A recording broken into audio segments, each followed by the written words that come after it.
Bonjour à tous. Moi, je vais vous présenter en fait mon mémoire que j'ai réalisé cette année avec mon promoteur Alexandre Mouton qui vient de parler. Donc, ce mémoire s'intitule La mise en place d'un cycle d'initiation aux premiers secours en 5e et 6e primaire orienté vers leur entourage. Voilà. Voilà la table de matière, mais on le verra de toute façon au fil de la présentation. Donc, dans un premier temps, les obstacles liés à l'apprentissage. Ce genre de séances sont données en général de façon ex cathedra par un intervenant externe sous forme de drill en une seule séance et sans contextualisation. Nous ici, pour pallier à ces problèmes, on a mis en place un cycle de 3 séances ludiques données par les professeurs d'éducation physique d'une forme appliquée et avec la participation externe, notamment des parents. Alors, au niveau de la revue de littérature, on va commencer par une définition. Qu'est-ce que l'arrêt cardio-respiratoire? C'est l'interruption, en général brutale, de toute activité mécanique efficace du cœur, entraînant une perte de conscience et accompagnée d'un arrêt respiratoire. Alors, il faut savoir qu'en seulement 4 minutes, les victimes subissent déjà des lésions cérébrales permanentes et leur chance de survie diminue de 7 à 10% par minute. Sauf si une personne réalise une RCP correcte, ce pourcentage revient alors à 3 à 4% par minute. Cependant, les secours mettent en moyenne 5 à 8 minutes pour arriver sur les lieux. Il est donc important de former la population de façon à ce qu'ils puissent maintenir ici la chaîne de survie, c'est-à-dire toutes les étapes à réaliser avant l'arrivée des soins spécialisés. Alors ensuite, pourquoi les professeurs d'éducation physique? Premièrement, parce que 3 mémoires qui ont précédé le mien, notamment celui de Closter, de Collard et de Collin, ont été réalisés avec des professeurs d'éducation physique et se sont très bien passés. Ensuite, c'est un moyen de former les professeurs et la littérature souligne qu'ils obtiennent de meilleurs résultats quand c'est le professeur qui donne directement sa classe, alors par rapport à quand c'est un intervenant externe. Ensuite, une autre question, c'est quelle méthodologie employer? Donc, la littérature met en avant l'importance d'une pratique ludique et l'importance de la pratique, comme on peut le voir ici dans le cône de Dahl. Ce que les enfants lisent et entendent, ils retiennent que 10 à 20%, alors que s'ils appliquent et qu'ils expliquent, ils retiennent jusqu'à 80% des informations. Alors, quelques informations vis-à-vis des enfants de 10 à 12 ans. Il faut savoir dans un premier temps qu'à 10 ans, les enfants ne sont pas capables de réaliser correctement une RCP, à savoir une réanimation cardiopulmonaire. Pourquoi? Parce qu'ils ne sont absolument pas égaux en valeur de poids, de taille et d'IMC, comme on peut le voir sur la photo ici à droite. Ces 2 enfants de la même classe, du même âge, pourtant ils sont complètement différents. Cependant, bien qu'ils ne sont pas capables de réaliser correctement, ils sont tout à fait capables de comprendre et d'expliquer à un adulte comment réaliser une réanimation correcte. Alors, la littérature conseille aussi l'introduction des mannequins dans les séances. Donc, le mannequin qu'on a utilisé, c'est celui-ci, de la marque Mini Anne. Et ensuite, cette formation, donc cette initiation, peut servir de base pour leurs apprentissages futurs dès qu'ils seront capables physiquement de réaliser une réanimation cardiopulmonaire complète et correcte. Dernier point de la revue de littérature, c'est le transfert des connaissances et application des parents dans la scolarisation de leurs enfants. Il faut savoir que l'application des parents a une influence directe sur le comportement des enfants dans le domaine scolaire, que les enfants aiment partager avec leur entourage ce qu'ils apprennent à l'école, que la majorité des parents veulent savoir comment aider au mieux leurs enfants dans leurs apprentissages. Et pour finir, comme l'a dit Nicolas Boileau, ce que l'on conçoit bien s'énonce clairement et les mots pour venir viennent aisément. Donc, notre idée, c'est de transférer les connaissances des élèves vers leurs parents, ce qui peut servir de moyen d'évaluation de la maîtrise de leurs compétences. Alors, les objectifs et la question de recherche. Donc, ma question de recherche, c'est quel est l'impact de la mise en place d'un cycle d'initiation ludique au premier secours sur des élèves de 5e et 6e primaire orientés vers leur entourage.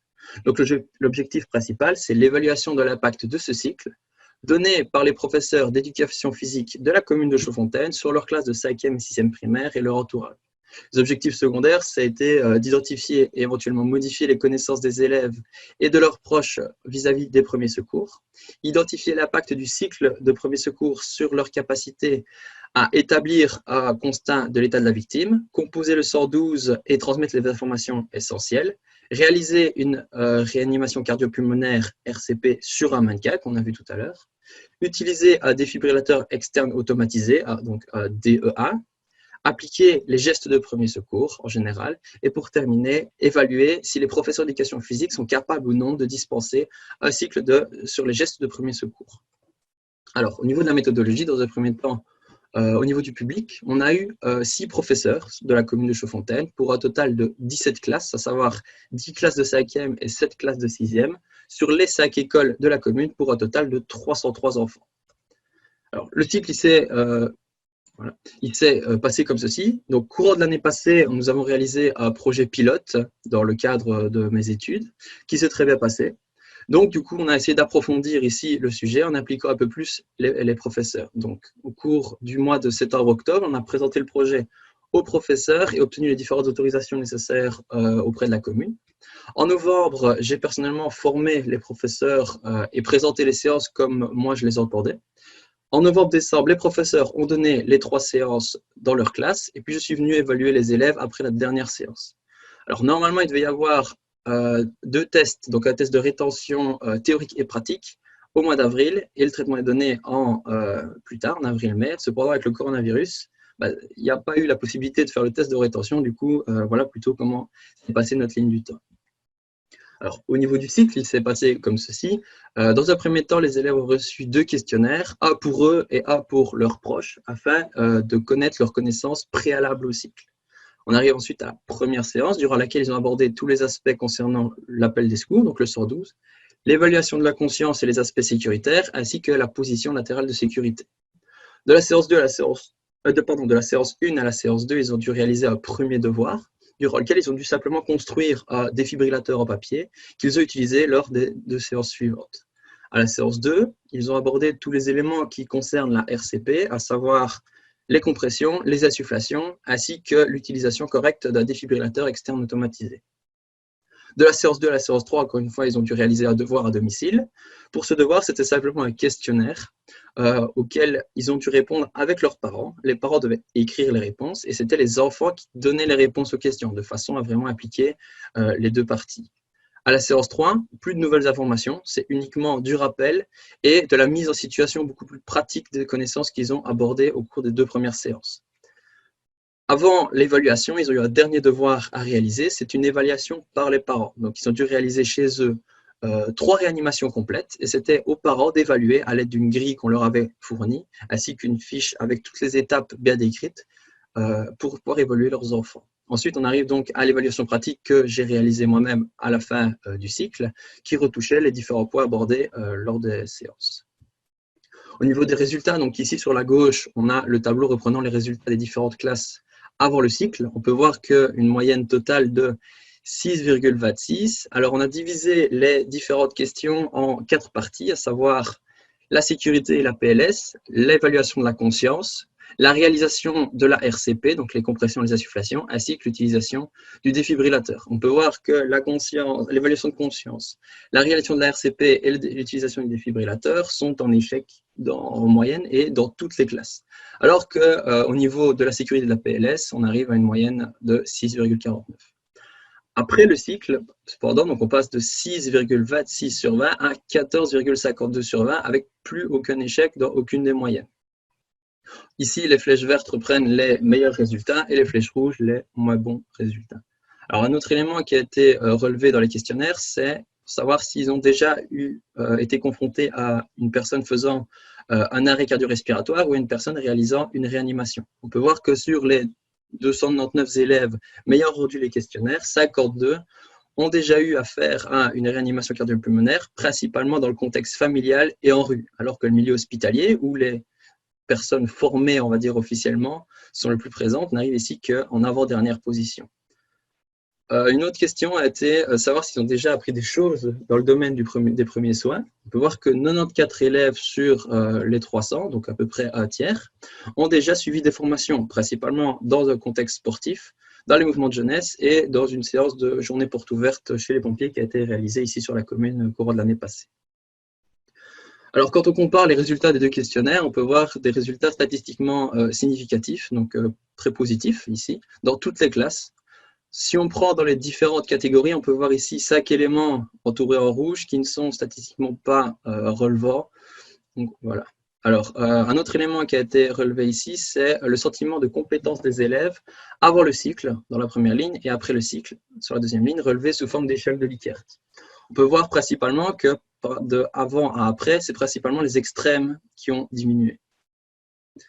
Ici, on arrive donc sur l'évaluation des résultats au test pratique avec une moyenne de 15,3 sur 20 et une moyenne, on va dire ici, de 7 à 8 sur 10 dans les différentes catégories. Avec ici la catégorie par PLS en plus par rapport au questionnaire écrit. Je tiens à apporter un petit élément en plus par rapport à la réalisation des garçons par rapport aux filles. Il faut savoir que les filles ont un développement un peu plus rapide que les garçons. Du coup, elles ont un IMC un peu plus important. Du coup, elles ont plus de facilité lors de la réalisation des parties pratiques, donc c'est-à-dire la qualité des compressions et des insufflations lors de la réalisation de la RCP. Ceci, c'est les résultats du devoir 3, donc le devoir durant lequel c'est les parents qui évaluaient leurs enfants. Donc, ici, bon, ce sont les parents qui évaluent leurs propres enfants, du coup, les résultats sont un peu à prendre avec des pincettes, mais qu'on peut voir quand même que les résultats sont pas mal. Ici, c'est l'avis des séances. Donc, à la fin de chaque séance, on demandait aux élèves de donner un avis du point de vue de leur plaisir ressenti et de leur estimation de leurs apprentissages. On peut voir qu'en grande majorité, les résultats sont très positifs, avec une légère diminution lors de la dernière séance ici dans l'apprentissage, ce qui est normal, vu que la dernière séance n'apportait pas de nouvelles informations, elle était surtout là pour on va dire, apprendre les choses de façon plus pratique que ce qui a été fait avant. Alors, je trouvais important aussi de comparer les résultats en fonction des différents professeurs et en fonction des écoles. On peut voir que le professeur 6 ici a eu des résultats statistiquement inférieurs aux autres, enfin principalement au professeur 1 et au professeur 3. Mais le problème ne vient pas, enfin le problème, les résultats statistiquement inférieurs ne viennent pas nécessairement du professeur, parce que ce professeur a donné cours dans l'école 4, mais aussi dans l'école 3, alors qu'on peut voir que dans l'école 3, les résultats sont tout à fait dans la moyenne des autres, alors que l'école 4, elle, est statistiquement inférieure. Donc le problème viendrait plus de la population de l'école. Alors, au niveau donc, de la discussion, donc, une grande amélioration des connaissances théoriques moyennes, grand gain de compétences pratiques, avec donc une différence significative entre les sexes, comme j'ai développé tout à l'heure. Un taux de réussite des insufflations assez faible. Pourquoi? Parce que les enfants n'aiment pas beaucoup mettre leur bouche sur la bouche du mannequin après un autre, même si le mannequin était correctement désaffecté. Du coup, ce qu'il faisait, il le faisait vite fait, de façon un peu bâclée, et les insufflations ne passaient pas nécessairement. Cependant, la littérature met en avant que l'effet d'une RCP avec ou sans insufflation augmenterait tout aussi grandement les chances d'une survie. Donc, c'est peut-être un élément qu'on pourrait mettre un petit peu de côté si nécessaire. Ensuite, donc au niveau de l'évolution de la confiance des élèves en eux-mêmes, donc c'est contraire à la littérature. Comme on a dit, il y a une diminution de la moyenne de leur sentiment de confiance. Cependant, le nombre de réponses positives est plus important. Donc, c'est surtout principalement des élèves qui se sentaient peut-être un peu trop forts avant le cycle, qui sont un peu plus retombés sur terre une fois qu'ils ont vu vraiment les gestes à appliquer. Ensuite, les obstacles et les limites de l'étude. Donc, dans un premier temps, pour moi, un des obstacles, ça a été au niveau de la connaissance des professeurs dans le domaine des premiers secours, qui a eu un impact direct sur le deuxième point ici, c'est-à-dire qu'ils ont parfois eu peut-être un peu plus, on va dire, du mal ou un peu plus compliqué d'expliquer correctement aux élèves, de trouver leurs mots, etc. Du coup, ça a eu un impact sur les timings des séances et indirectement, on va dire, afin de conserver, de rester leur laps de temps à partie, ils ont dû grappiller un peu sur l'aspect ludique des élèves. Alors, un autre élément, c'est la difficulté de mettre des mots justes sur leur connaissance de la part des élèves. J'ai repéré ça notamment au niveau des questionnaires, mais ça a sûrement eu aussi un impact dans le transfert des connaissances des élèves vers leurs parents. Dernier point que je trouve important, c'est l'application des parents et l'impact sur l'application des élèves. Pour ça, il y a eu 3 raisons. Premièrement, la barrière de la langue. Certains parents ne parlent pas français, du coup, ils ne sauraient pas compléter correctement les questionnaires. Ensuite, il y a le désintérêt des parents. Ça ne les intéresse pas, du coup, ils ne participent pas. Du coup, l'élève ne sait pas participer pleinement aussi comme on l'avait prévu à la base. Et le dernier point, c'est la surestimation des connaissances de la part des parents. Pour ça, je m'explique, c'est des parents qui estiment que ce cycle ne leur apportera rien parce qu'ils le connaissent déjà. Du coup, ils ne participent pas, mais l'enfant, du coup, ne sait pas participer correctement non plus. Alors, au niveau des perspectives de l'étude, dans un premier temps, ce serait de proposer le cycle en dehors de la commune, afin de toucher d'autres élèves et de les former aussi. approfondir la formation des élèves par les séances, notamment Oser sauver à l'école, qui sont déjà données dans plusieurs écoles secondaires, dans l'inférieur et dans le supérieur. La réalisation d'un projet similaire, mais visant directement les parents, afin de former directement les parents. Et comme on a dit, donc, il y a eu certains problèmes au niveau des timings, donc adapter les séances. Et pour ça, j'ai deux solutions. Soit supprimer les insufflations complètement, ce qui réglerait un gros problème lié au coronavirus qu'on a pour le moment. Donc, pourrait poser quelques petits problèmes de mettre sa bouche au même endroit qu'un autre, etc. Un autre élément, ce serait d'appliquer l'institutrice qui pourrait aider le professeur d'éducation physique à encadrer les élèves, à corriger, etc., ce qui permettrait de gagner un peu du temps dans les séances. En conclusion, donc des résultats très encourageants, une grande amélioration des connaissances théoriques et un gain de compétences pratiques, bien que ce ne soit pas toujours applicable pour tous, mais ça viendra. C'est aussi une preuve de la capacité des professeurs à dispenser ce type de cycle. Deux éléments aussi, c'est l'importance pour moi de former les jeunes. Dans un premier temps, pour qu'ils soient capables d'assister des adultes profanes, même si eux ne sont pas capables de le faire, ils sont capables de leur expliquer. Et ensuite, c'est une base pour leurs apprentissages futurs dans le domaine. Dernier élément que je trouve important aussi, c'est la prise de conscience de l'importance de ces connaissances et leur impact possible une fois qu'elles seront correctement maîtrisées par les enfants. Voilà. Merci de votre attention et voici les bibliographies utilisées dans le PowerPoint. Merci.